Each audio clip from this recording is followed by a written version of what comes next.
Go down there, buy some for us, so that we may live and not die." Then 10 of Joseph's brothers went down to buy grain from Egypt. But Jacob did not send Benjamin, Joseph's brothers, with the others, because he was afraid they might harm him. So Israel's sons were among those who went to buy grain, for the famine was in the land of Canaan also. Now Joseph was the governor of the land, and the one who sold the grain to all the people. So when Joseph's brothers arrived, they bowed to him with their faces to the ground. As soon as Joseph saw his brothers, he recognized them. But he pretended to be a stranger and spoke harshly to them. "Where have you come from?" he asked. "From the land of Canaan," they replied, "to buy food." Although Joseph recognized them, they did not recognize him. Joseph's worst nightmare just walked through the door, the front door of his place. Have you ever had a moment in your life when your heart jumped out of your chest? You felt like, that moment when you're walking through a haunted house and that crazy, creepy, bloody guy kind of jumps out from the corner unexpectedly and he scares the crap out of you? Or when you're driving down the highway and you're in the left side of the road, in the right lane, there's this semi that kind of swerves over into your lane and barely misses your front bumper as he cuts you off. Like that kind of moment. Well, that's the kind of moment that that just happened to Joseph. This guy, these brothers, these men that had sold him into slavery, that had basically mistreated him all his life, just walked through the front doors, and he was ruler over them.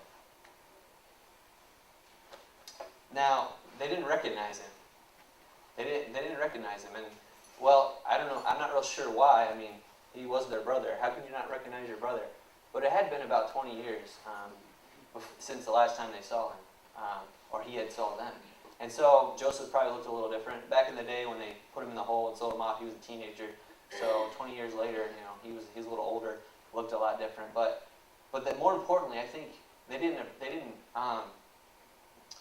recognize him because they had just kind of written him off. They were guilty of the sin they had committed, and they were just like, man, we just have to forget this. This messed up our family life. This messed up our dad. We just got to forget this. And so, of course, they would, they thought he was dead. He was gone, long gone. They had put him in the back of their mind, and he was just gone. So they didn't recognize him. And to paraphrase what happens next, Joseph starts grilling them. "Where are you from? Who are you guys? You guys are spies, aren't you?" And Judah, one of the brothers, spoke up and said, "No, we're not spies. We're not spies. We promise. We're just here to buy grain." And he was like, "No way. You have to prove to me that you're not." And so basically what happens is Joseph tells them they have to go home and get their youngest brother Benjamin and bring him back. That would prove to him that they were from where they were and who they said they were. So he sends them back, and they get back down to where their dad was, and they show up. But part of the deal is you have to go home, but you have to leave one of your brothers here and go back, get your youngest brother, come back. And so obviously it was kind of collateral. They used one of their brothers as collateral to come back to go back home and then come back to Egypt. So basically what happened was they get back home and their dad's like, "You're missing somebody. Where's Simeon at?" And Judah speaks up again and says, "Dad, this is what happened. This guy that just gives out all the grain, he told us we had to come home and pick up Benjamin and come back if we wanted to see Simeon again. And he said we couldn't come back and we couldn't even be seen in his courts unless we come back with Benjamin." And Jacob was like, "What? Again? Another son of mine is gone? There's no way I'm letting you go down there. There's no way I'm letting you go back to Egypt with another one of my sons just to give him away." Because he had already lost too many, 2 sons, and he didn't want to lose anyone else. So he said, that's not going to happen. And so when Dad says something, usually goes, right? Well, that is until the grain runs out again.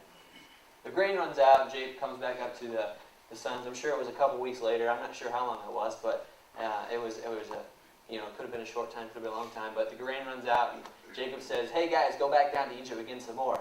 And when Jacob Judah stands up again and says, "Remember, Dad, what happened? We can't go back because we had to bring Benjamin, and you said don't bring him, and this whole thing." And reluctantly, he had no choice. Jacob had to let him go. They were out of food. They had to eat. So they sent, reluctantly, he sent his brothers back with Benjamin to Joseph. And so they packed up, went back to Egypt. Now, when they get to Egypt, there's this dinner going on. Joseph sees that they're coming with Benjamin, and he's like, "All right, let's have a dinner for him." So they have this dinner, and in the midst of this dinner, Joseph begins to weep, and he has to leave the room. He's so overcome with emotion. He looks across the table, and he sees his brothers and his one brother Benjamin there with him, and he begins to weep so bad that he has to leave the room to control himself. So he leaves the room, pulls himself together, and comes back and kind of finishes out the dinner. And then it's time for them to go because they had done what they said. So the brothers packed up, they left, and on their way, before they left, Joseph had the servant fill their bags with grain again, filled them all up, and then he did something different this time. He put in Benjamin's sack, he put a silver cup, this master's cup. It's kind of like the special cup, the man of the house cup type of thing, or the Egyptian ruler. This is his cup. Like it means like you're the guy. So he puts this cup in Benjamin's sack and sends him off. Now, he wasn't just giving them the cup. He was framing them. So Joseph was finally going to get his revenge. He was finally going to get back at him. He had to think about it for a while, I guess, but he was going to get back at him. So he frames him for stealing this cup. So he sends the servant back out after the brothers had left to grab him. He's like, dude, they stole this cup. You need to go back and bring this way. So the servant goes out and they find these guys in the halfway down the trip, and he's like, you guys have this cup, and they're like, no, we don't have a cup. What are you talking about? And he has them empty out all their bags, and he finds it.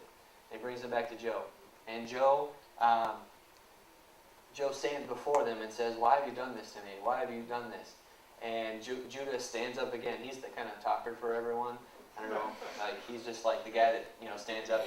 I don't know if he was the oldest. I think he may have been. But he stands up and he goes, we didn't steal your cup. We're innocent.